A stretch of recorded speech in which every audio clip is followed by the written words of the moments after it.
Salam alaikum.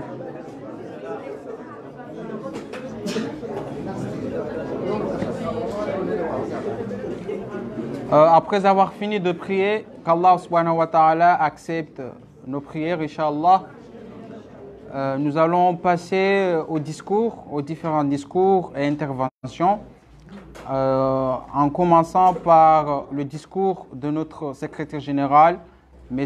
Ali Saïd, falyatafaddal.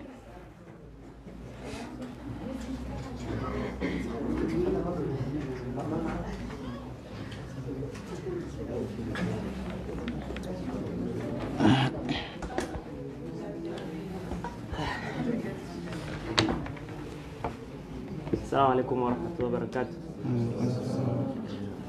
Tout d'abord, je m'excuse du retard parce que j'avais un empêchement depuis 9 h du matin jusqu'à présent. C'est pourquoi je suis venu un peu en retard. Et je tiens à remercier les membres, la commission islamique de notre communauté, membres organisateurs de cet événement religieux. Je tiens aussi à remercier les responsables des différentes communautés ici présents.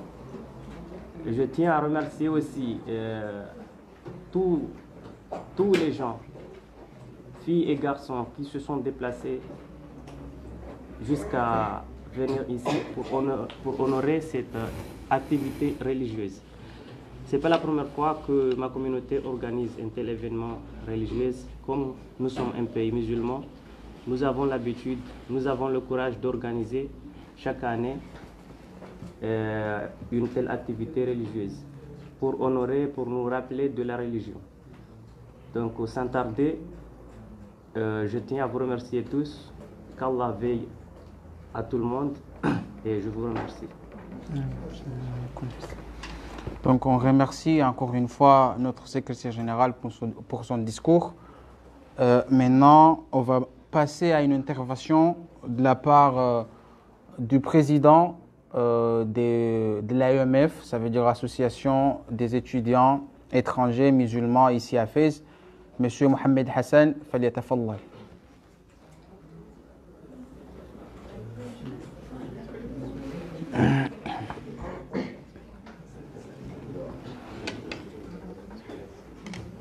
السلام عليكم ورحمة الله وبركاته. وعليكم السلام ورحمة الله وبركاته.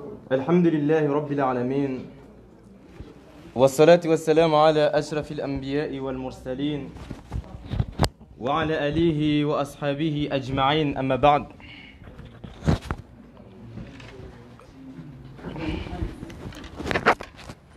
Tout d'abord, je tiens à remercier la Commission islamique comorienne pour avoir organisé une telle activité, une conférence religieuse sur le thème du bon comportement. Le bon comportement, mes chers frères, je vous dirais que c'est l'un des thèmes les plus essentiels, surtout actuellement, parce que la jeunesse est très corrompue. Nous savons très bien que dans le Coran, par exemple, Dieu Tabaraka wa Ta'ala a donné à chaque prophète un caractère distinctif qui lui distingue des autres.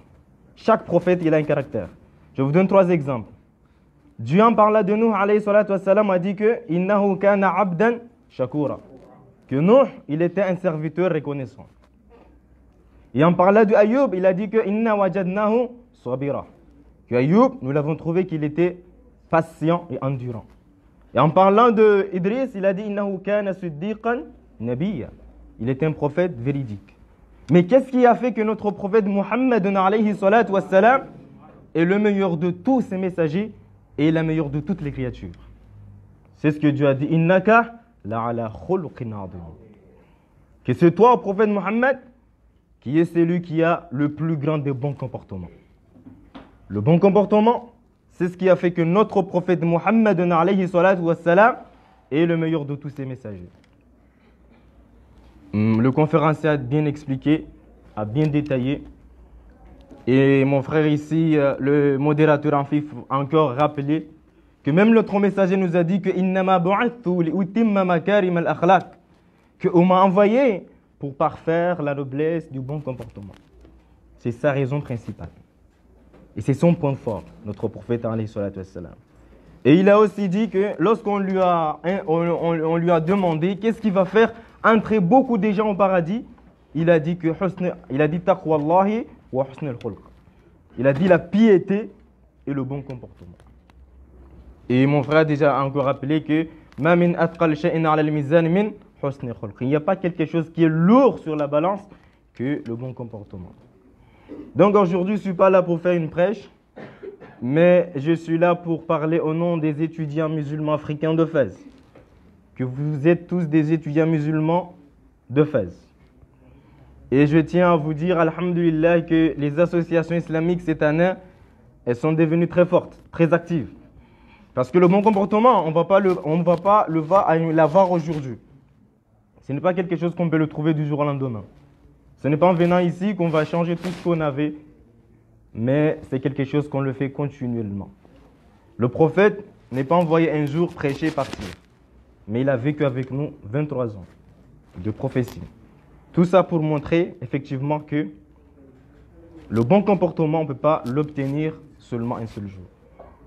Donc ces associations, alhamdulillah, depuis cette année, ils ont activé, parce que le mois dernier, en janvier, l'AMJ a organisé une conférence ici. Et en février, alhamdulillah, la Commission islamique comorienne organise une conférence aujourd'hui. Et en mars, Inch'Allah, il y aura 2 activités islamiques. Vous voyez comment les musulmans sont forts. Parce que lorsque Dieu Tabaraka wa Ta'ala, il est sur le trône, il voit que beaucoup des étudiants musulmans africains sont ici. Là, il voit que vraiment les étudiants sont forts. Hein. Parce que vous tous qui êtes ici, vous êtes les ambassadeurs de vos pays. Si par exemple, mon doyen ici présent, Swabri, il est bon, qu'est-ce qu'on va dire? On va dire que Swabri, il est bon, mashallah. Mais quand il est mauvais, on va dire quoi? Les Comoriens sont mauvais. C'est comme ça. Lorsque quelqu'un te rend service, tu dis qu'il est bon. Mais quand il est mauvais, on généralise. Vous êtes les ambassadeurs de vos pays ici. Donc, c'est pour vous dire que ce que vous allez faire, c'est ce que vous allez effectivement... c'est l'image de vos pays. Donc, le conférencier est déjà venu, ce que j'étais à vous dire. Je vous invite pour le 7 mars, l'activité des filles. Les filles auront une activité, Inch'Allah Ta'ala, le 7 mars. C'est réservé uniquement aux filles. Ça, ce n'est pas la journée de la femme, hein, conventionnellement. On a voulu faire le 29, mais c'est reporté. Et vous, les sœurs comoriennes, surtout, je vous invite. Et là, j'ai demandé un peu pardon à mon conférencier pour vous parler un peu. Je sais qu'actuellement, on me dit que je suis un peu agressif envers mes sœurs, mais je vous aime très bien. Parce qu'on dit qui aime bien, châtie bien. Vous allez voir qu'un jour, vous allez réaliser que les gens que vous avez considérés qu'ils étaient vos meilleurs amis dans ce bas monde, c'était les gens qui vous ont réellement détesté. Mais les gens que vous avez pensé que c'était vos pires ennemis, c'était vos meilleurs amis. Soit dans ce jour-là, soit ici dans ce monde, vous allez réaliser ça, ou soit dans l'au-delà, lorsque vous allez dire, lorsque l'homme dira, Ya waylata laytani lam attakhidhu fulanan khalila. Là, l'homme va regretter pour avoir choisi quelqu'un comme ami intime. Donc, je vous invite pour cette journée qui aura lieu en mars à la maison de jeunes. Et aussi, je vous invite encore à l'activité qui aura lieu le 21 mars avec l'association islamique malienne. C'est pour vous montrer que les associations islamiques sont très fortes cette année, alhamdulillah. Qu'Allah vous bénisse vous tous et je vous remercie. Nous voulons remercier notre cher président, le président de l'AEMF. Donc maintenant, comme vous le voyez, le conférence est déjà arrivé. Le conférencier, pardon. Donc toute personne qui est ici, qui a besoin de poser une question, qu'elle prépare sa question, parce que je pense que le conférencier, il est là pour répondre à vos questions. Donc, toute personne qui a besoin, ou bien qui aura besoin de poser une question, qu'elle prépare sa question, qu'elle la note quelque part. Après, on ne va pas prendre toutes les questions parce qu'on n'a pas le temps. On va en tirer quelques-unes. Donc, si toute personne qui est là qui a besoin de poser sa question, elle la note quelque part. Et après, Inch'Allah, on va essayer de les répondre, Inch'Allah. Donc, ceux ou bien celles qui ont déjà préparé leurs questions, ils peuvent les poser, Inch'Allah.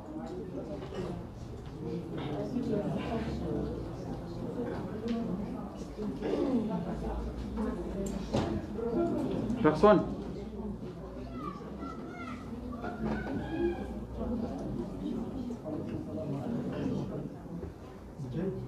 Ah, nous avons.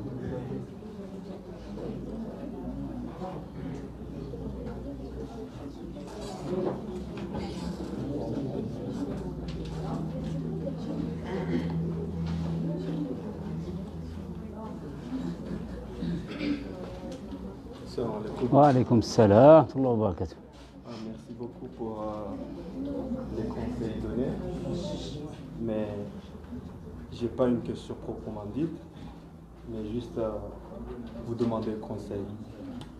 Parce que comme vous le savez, nous, génération ou bien nouvelle génération, avons ou bien nous faisons face à une influence, si c'est aux côtés des stars ou bien aux côtés de l'évolution du monde.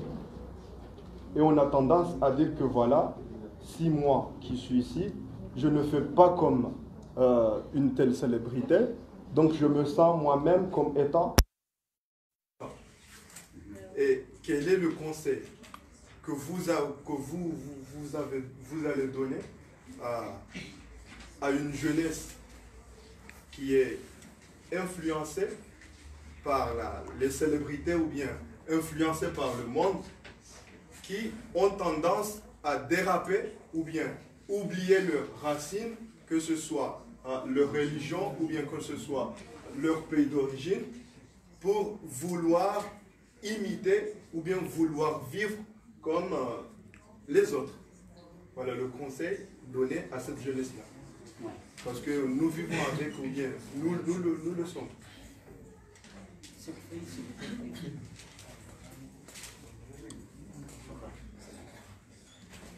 C'est bon. Comment tu t'appelles? C'est ta bonne raison. Fakhruddin. Tu sais ce que ça veut dire, Fakhruddin? Ouais, je sais. Alors, c'est à toi. Viens ici. Fakhruddin. Ah ben, c'est toi qui vas répondre, hein, c'est pas moi. Non,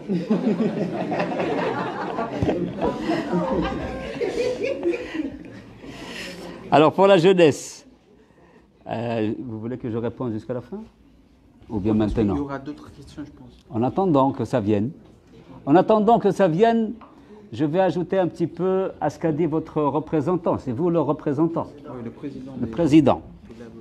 Donc, vous n'êtes pas le président, vous êtes le serviteur. C'est clair. Le président, en général, doit être serviteur. Alors, je vais commencer par ce qu'il a dit. Celui qui vous aime, c'est celui qui vous conseille, même si ça ne vous fait pas plaisir. Je suis revenu comme je vous l'avais dit, de cette Paris que j'aime pas du tout. Et j'avais des amis, on se réunissait de temps en temps. Et je leur avais dit, écoutez, ce n'est pas la peine qu'on se réunisse si vous n'allez pas faire la prière à temps.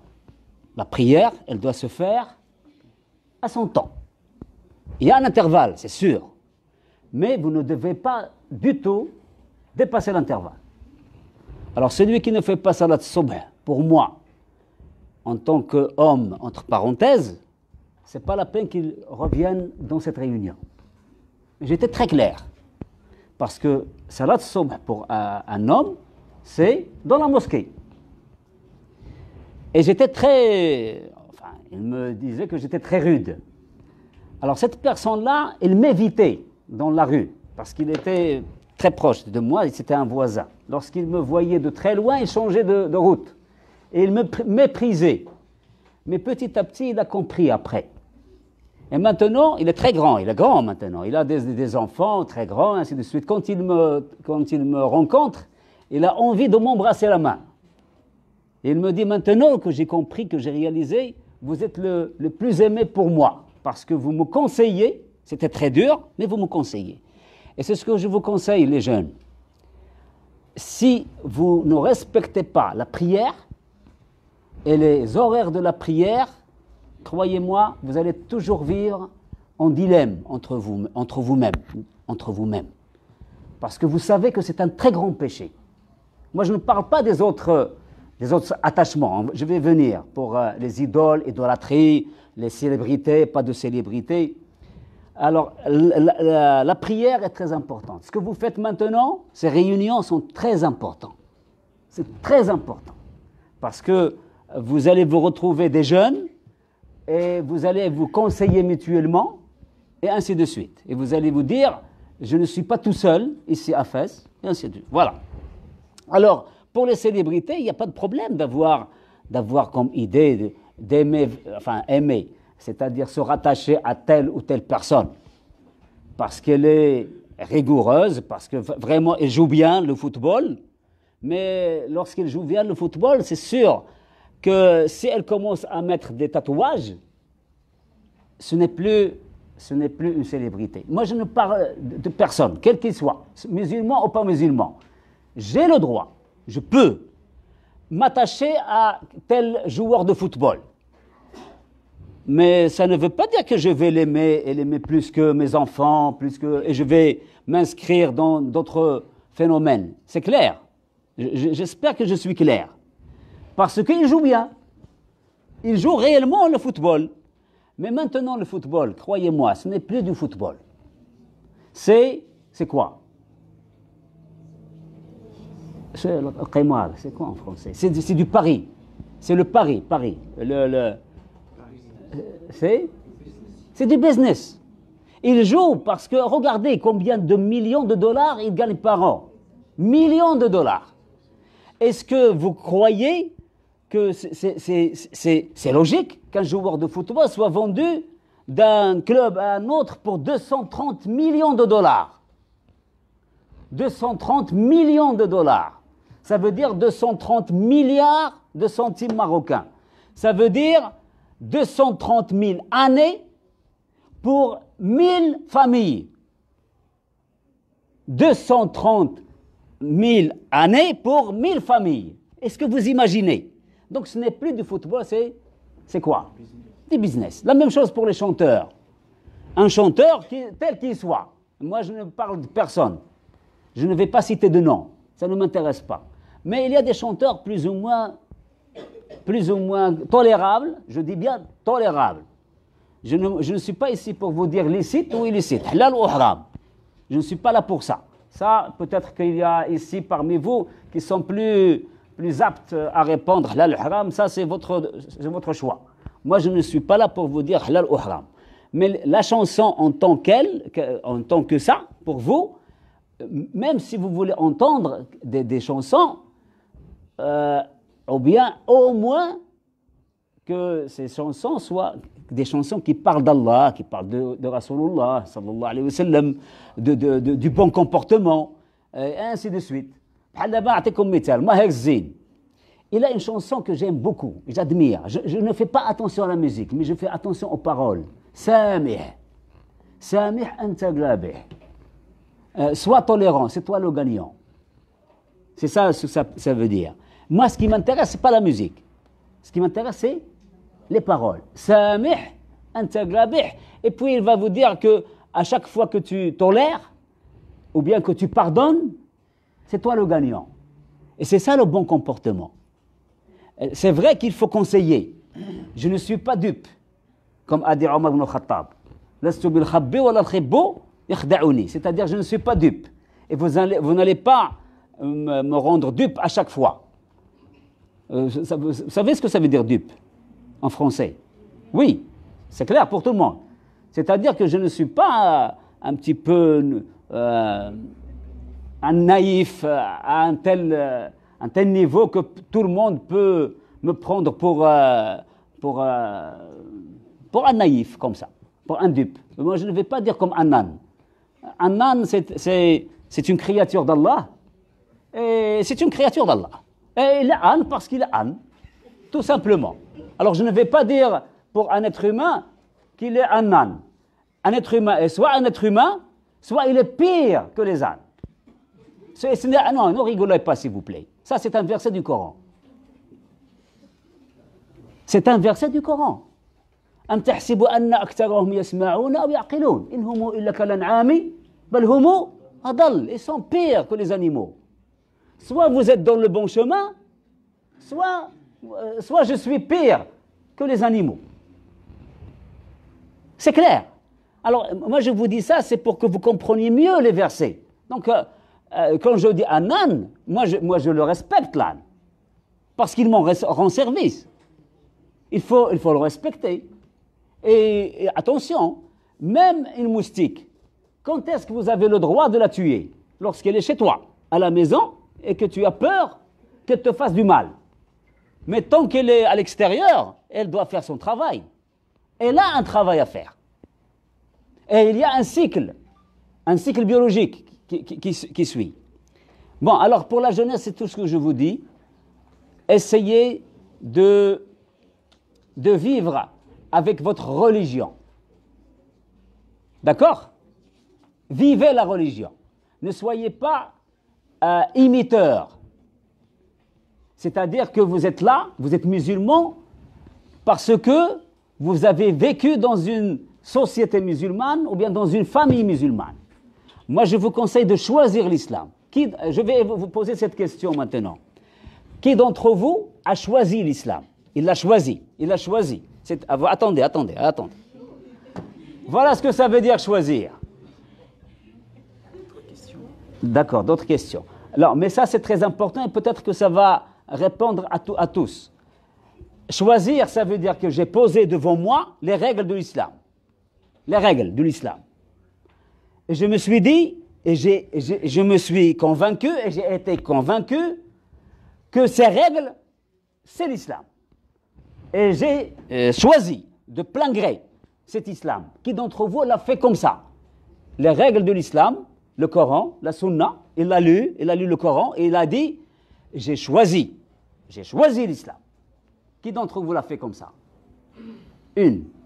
C'est tout? Et donc personne n'a choisi l'islam. Vous êtes tous ici pourquoi alors? Tu es né musulman. Et le comportement? Ça s'améliore. Non, mais attention. قالت الأعراب آمنا قل لم تؤمنوا ولكن قولوا أسلمنا ولما يدخل الإيمان في قلوب. Moi, je ne dis pas que vous n'êtes pas musulman. Mais si vous voulez rester en paix avec vous-même, il faut choisir l'islam. Il faut le choisir.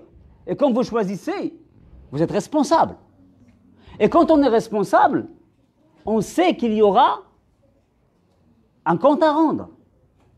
Moi, j'ai réfléchi avant-hier et je crois que je vais commencer à écrire un livre en français qui s'appelle Rendez-vous avec Allah. Rendez-vous avec Allah. Méfiez-vous. Vous avez à chaque instant un rendez-vous avec Allah. C'est lequel? Dhikrullah. Dhikrullah. Subhanallah, alhamdulillah, la ilaha illallah, Allahu akbar. Salat, saïm, ainsi de suite. Voilà, j'espère que j'ai répondu à Fakhruddin.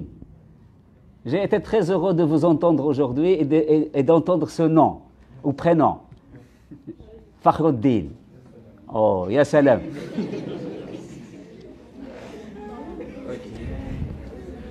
Il y a une autre question de la part, je pense, d'une sœur ou bien d'un frère. Il a dit assalamu alaikum, alhamdulillah, vous nous aviez parlé du bon comportement envers les voisins, les proches, l'époux ou l'épouse, même envers les arbres. On aimerait bien que vous nous parliez du bon comportement envers Allah subhanahu wa ta'ala, notre Créateur. Mais c'est ça. Lorsqu'on est en bon comportement avec l'arbre, ce n'est pas parce que j'aime l'arbre. L'arbre, je vais le couper un jour si j'en ai besoin. La feuille, je vais l'accueillir, le fruit aussi. Mais lorsque j'ai un bon comportement avec vous, aujourd'hui, ce n'est pas pour vous. Ce n'est pas pour vous. Vous, je ne vous connais pas. Vous allez mourir et je vais mourir. Le bon comportement, en fait, c'est l'intention. Donc, c'est pour ça. Il faut... en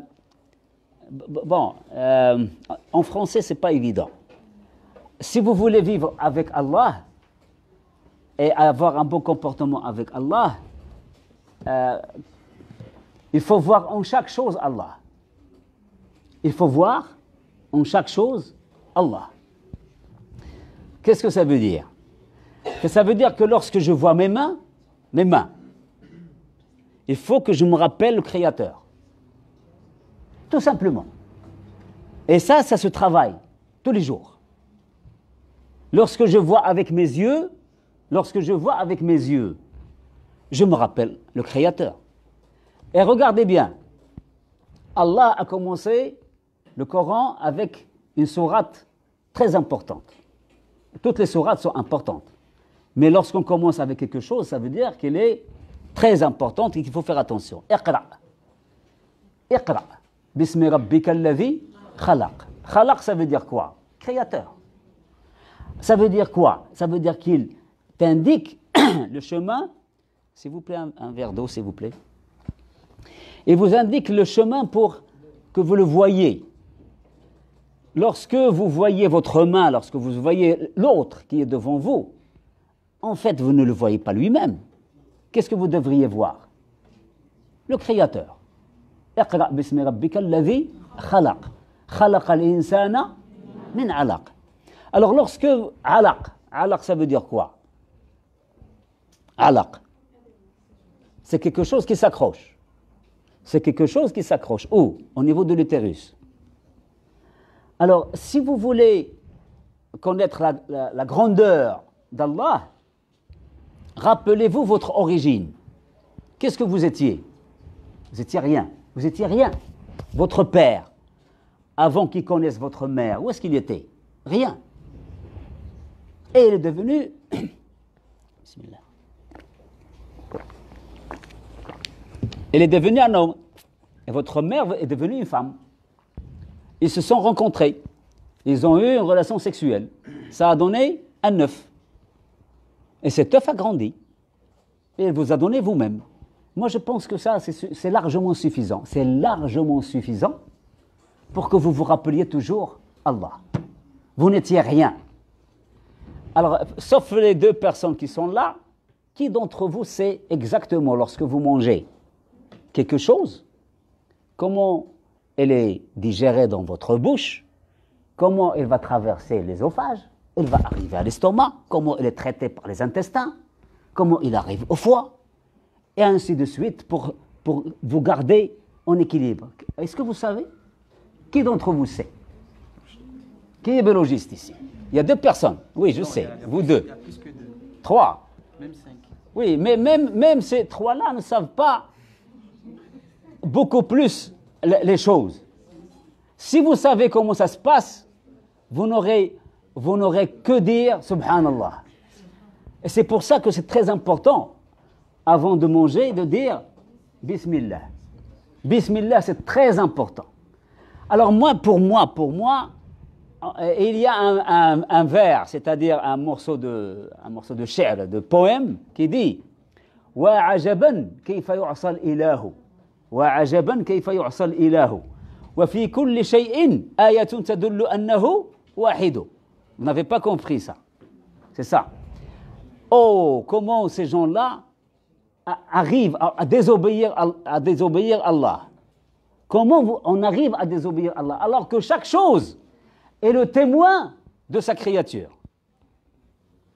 Chaque chose est le témoin de sa créature. Mais c'est normal. Ça, il faut avoir un bagage scientifique, de plus en plus. De plus en plus. Un bagage scientifique. D'accord?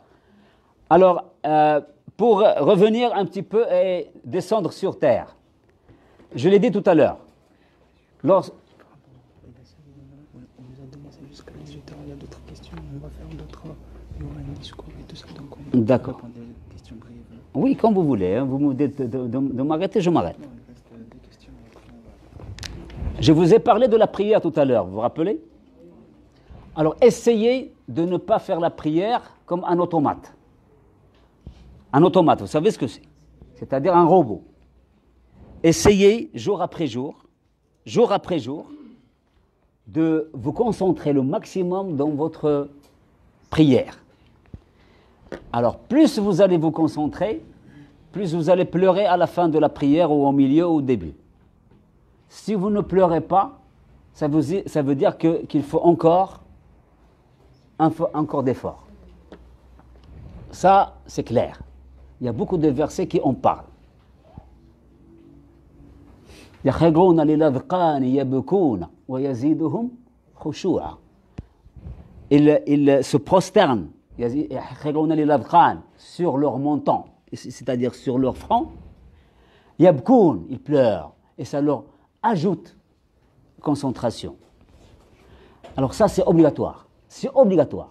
Essayez d'arriver à, lorsque vous dites Subhanallah, de réfléchir un petit peu dans l'univers et essayez de pleurer.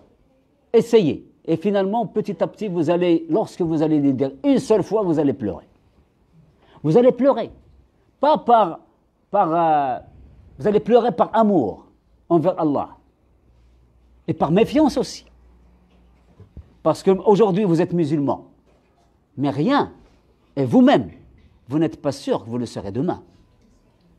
Il suffit qu'il y ait un examen très fort à l'extérieur. Un examen, c'est imtihan, c'est-à-dire fitna, c'est-à-dire quelque chose, pour que vous oubliez Allah. C'est pas grave, on peut l'oublier. Mais il faut se repentir et revenir. Mais en général, lorsque vous faites comme je vous l'ai dit, c'est de la logique, si vous voulez. Il y a une certaine logique là-dedans. Si vous ne trouvez pas de la logique là-dedans, ça veut dire qu'il faut encore de l'effort. Il faut faire de l'effort. L'islam, c'est une religion de logique. Allah, il dit قُلْ هَاتُوا بُرْهَانَكُمْ إِن كُنتُمْ صَادِقِينَ. Apportez vos règles si vous êtes véridique. Je ne peux pas croire en une chose si je n'ai pas dalil, si je n'ai pas le burhan, si je n'ai pas la loi. Apportez-moi n'importe quel verset. Je vais y croire pour certains, et pour d'autres, je vais vous dire, attendez, hein, ce n'est pas sûr à 100% ce que vous me dites. Vous voulez que je vous donne un exemple? Un exemple. Et ça, tout le monde est d'accord. Voler, c'est interdit. C'est clair, c'est haram, c'est illicite. Deux personnes ne vont pas se mettre en désaccord. Mais si je vous dis La ilaha illallah. Si je vous dis Wa fis sama'i rizqukum wa ma tu'adun. Votre rizq, c'est-à-dire ce que vous allez avoir, et fis sama' wa ma tu'adun. Est-ce que ça c'est clair à 100%? C'est pas clair. Et ça a besoin de quoi? D'éducation.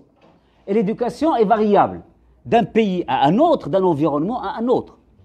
Donc pour certaines choses, vous ne pouvez pas me dire, si vous dites 2000 fois Subhanallah, vous n'allez jamais faire de péché. Je vais vous dire où est-ce qu'il est l'origine de ce que vous m'apportez, c'est pas possible. C'est clair. Mais pour zina, c'est-à-dire le zina, vous connaissez, ça c'est interdit. Deux musulmans ne peuvent pas se mettre en désaccord, comme quoi c'est interdit. Boire du vin, et ainsi de suite. Vous voyez ce que je veux dire? Voilà, donc je crois que je vous ai répondu un petit peu. Alors. Il y a une autre question. J'aimerais savoir qu'est-ce qui est le plus important, le bon comportement intérieur ou celui extérieur, l'image qu'on affiche. Il y a une complémentarité entre les deux, entre le bon comportement intérieur et le comportement extérieur. Le comportement intérieur, où est-ce qu'on va le voir, nous? Dans votre comportement extérieur. C'est tout, c'est simple. Et ça se travaille chaque instant. À chaque instant, ça se travaille.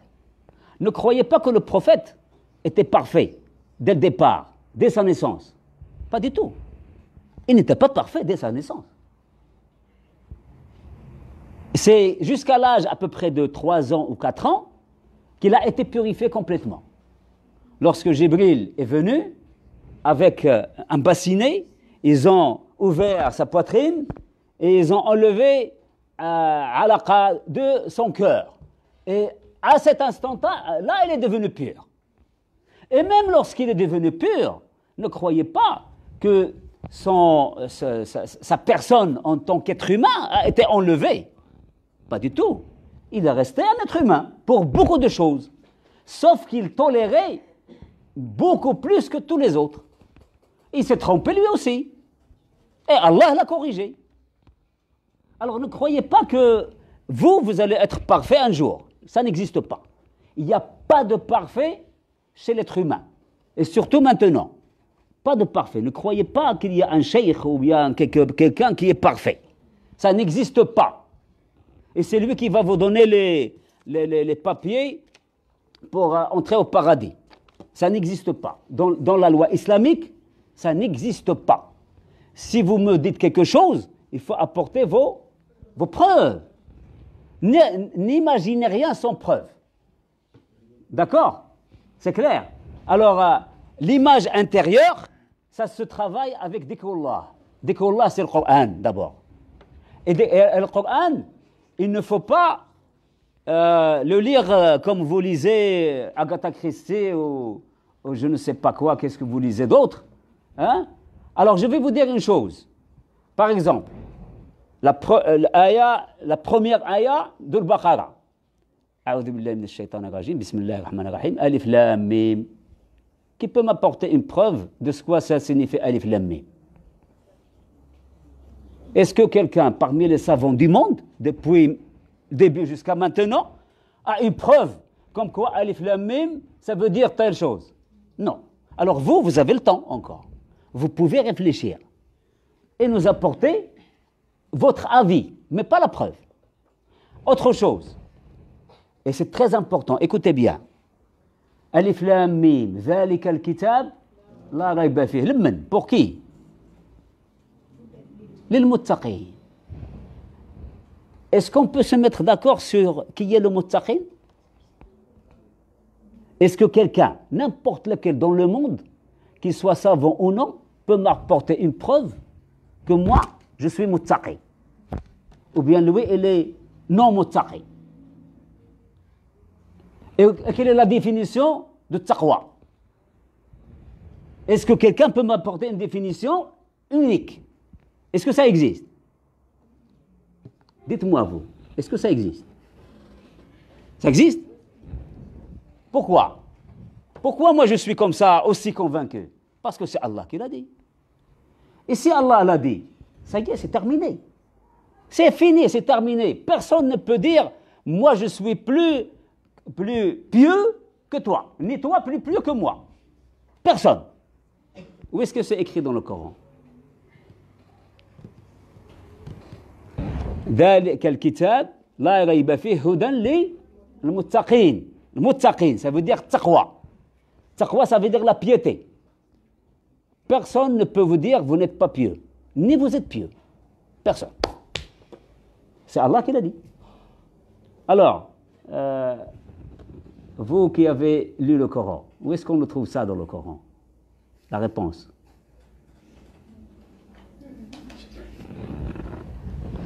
Écoutez, ne croyez à rien sans preuve. C'est clair? Dans le Coran, c'est écrit comme ça. Et vous le connaissez. Vous le connaissez. فَلَا تُزَكُّوا أَنفُسَكُمْ هُوَ أَعْلَمُ بِمَنِ اتَّقَى. C'est terminé. هُوَ أَعْلَمُ بِمَنِ اتَّقَى. C'est lui seul qui connaît le pieux. C'est-à-dire quoi le pieux? Intérieurement. Et puis extérieurement. Alors, et je vous l'avais déjà dit tout à l'heure, ne jugez personne sur ce que vous observez. C'est clair? Je peux être hors de moi à un instant donné, mais ça ne veut pas dire que je ne suis pas pieux. Je peux être toujours calme, comme un caillou. Mais ça ne veut pas dire que je suis pieux. C'est clair. Gardez vos instincts présents. Rigolez comme vous voulez. Pleurez comme vous voulez. Mais ce n'est pas parce que je rigole que je ne suis pas pieux. Rasulullah a rigolé lui aussi. Dahika, oui ou non? Alors il n'y a pas de règle pour l'intérieur et l'extérieur.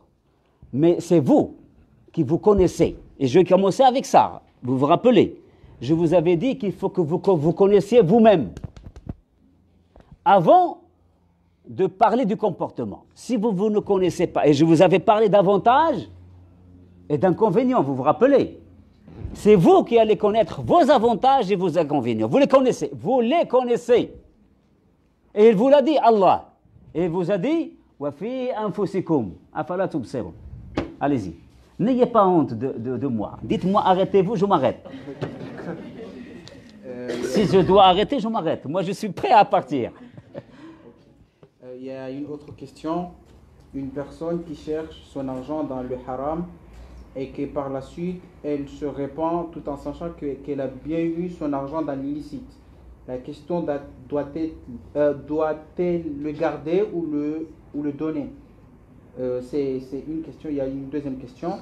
Comment savoir si on a un bon comportement?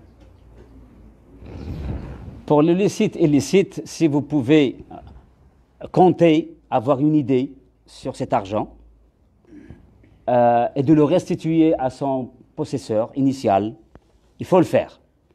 Si vous avez peur de perdre votre image, ce n'est pas grave. Vous le donnez à quelqu'un d'autre, ou bien vous l'envoyez par poste, ou bien par chèque, ou bien par virement, inconnu, il n'y a pas de problème. Mais si vous êtes assez fort pour confronter la personne et lui apporter son argent, mais ça, il faut que vraiment vous ayez un fort iman.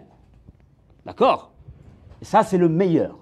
Et vous allez lui embrasser les mains, je ne sais pas qu'il faut faire pour lui rendre son argent. Que vous avez volé ou bien pas, mais ce n'est pas grave, vous avez volé, ce n'est pas un problème. Faites n'importe quel péché, il y a Allah qui est là pour l'effacer. N'oubliez pas que Allah est là pour nous faire entrer à l'enfer. C'est le contraire. C'est tout à fait le contraire. Allah veut que personne n'entre à l'enfer. Mais c'est nous qui allons avec nos pieds vers l'enfer. Croyez-moi, Allah a tellement de miséricorde qu'il ne veut que personne n'entre en enfer. C'est nous qui le voulons. Et heureusement, si vous avez dit un jour, une fois, dans votre vie, vous avez dit « Ashhadu an la ilaha illallah » wa ashhadu anna Muhammadan Rasulullah. Du plus profond de votre cœur, vous n'allez jamais résider à l'enfer pour l'éternité. Vous allez soit entrer directement au paradis, soit je ne sais pas ce qu'il va faire avec vous. Ça, c'est à lui, ce n'est pas à moi. C'est clair.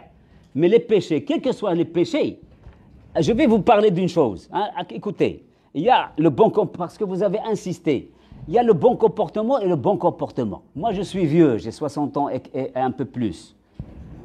J'ai une expérience assez grande. Donc, mon péché, il vaut des fois 1000 fois plus que le vôtre. Vous êtes jeune, vous êtes plein d'hormones, vous êtes plein de vigorisé, d'énergie. Moi, je suis encore un petit peu énergétique parce que je fais encore un peu de sport. Je suis bien les règles de l'alimentation, ainsi de suite. Donc, je dors bien, je dors à l'heure, ainsi de suite. C'est très bien de dormir à l'heure, hein, attention. Voilà. Alors, si vous dites « Ashhadu an la ilaha illallah wa ashhadu anna Muhammadan Rasulullah » du plus profond de votre cœur, vous allez entrer au paradis. Et ça, c'est pas moi qui l'ai dit. Il y a 2 versets dans le Coran, il y a des hadiths de Rasulullah sallallahu alayhi wa sallam très clairs. Alors, ne laissez pas le shaitan travailler sur vous pour vous faire sortir du paradis. Ce n'est pas lui qui fait entrer au paradis.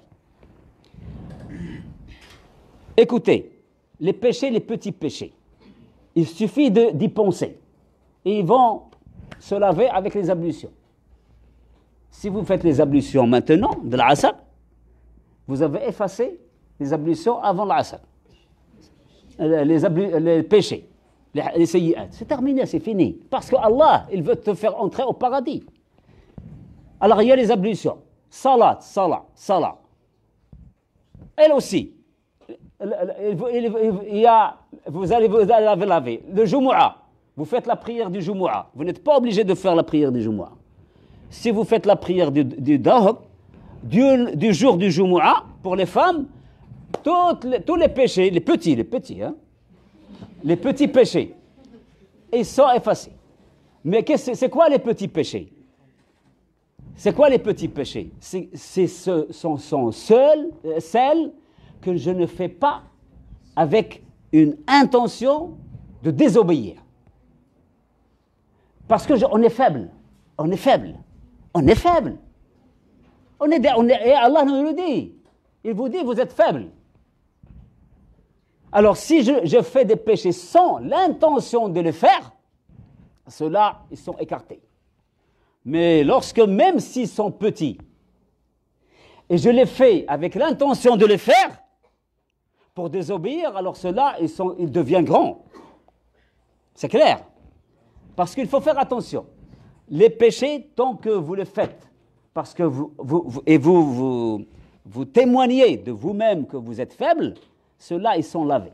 Donc le comportement intérieur, croyez-moi, exercez-vous à dire Subhanallah et de penser à ce Subhanallah. Est-ce que lorsque vous regardez la lune, dites-moi, accordez-moi 5 minutes. Lorsque vous regardez la lune, avec quelle vision vous la regardez? Qui peut me répondre? Vous, ici, les femmes, parce qu'en général, il y a une oppression des femmes, je le sais.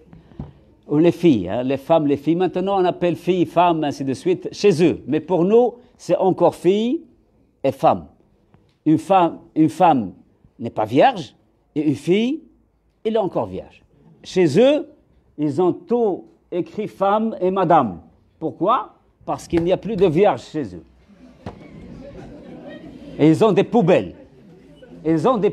Donc ils ont mis tout dans le même seau de madame. Vous rigolez, mais c'est très important. C'est très important. Alors, quelle était ma question? Quand vous regardez la lune, avec quel œil vous la regardez? Oui? Et pourquoi vous avez répondu comme ça? Votre preuve?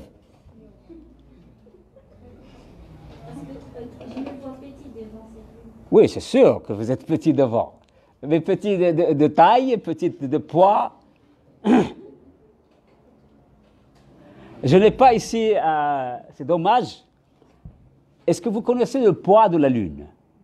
Le poids de la Lune. Donne-moi une idée sur le poids de la Lune. Qui est scientifique ici? Personne? Qui a étudié les sciences? Moi, je suis scientifique, mais si vous dites scientifique, il y a beaucoup de branches très scientifiques. Moi, je suis mathématicien. Oui, mathématicien, c'est bien. Mais c'est bien, mathématicien. 10 puissance combien? C'est 10 puissance combien? C'est de la physique. Non, c'est pas de la physique. 10 puissance quelque chose, c'est pas de la physique. Mais non. Le chiffre, c'est mal. Le poids. Le chiffre, donnez-moi un chiffre. Écoutez, et moi qui est assis ici, pourquoi je vous ai parlé? Est-ce que je suis un orateur de je ne sais pas quoi?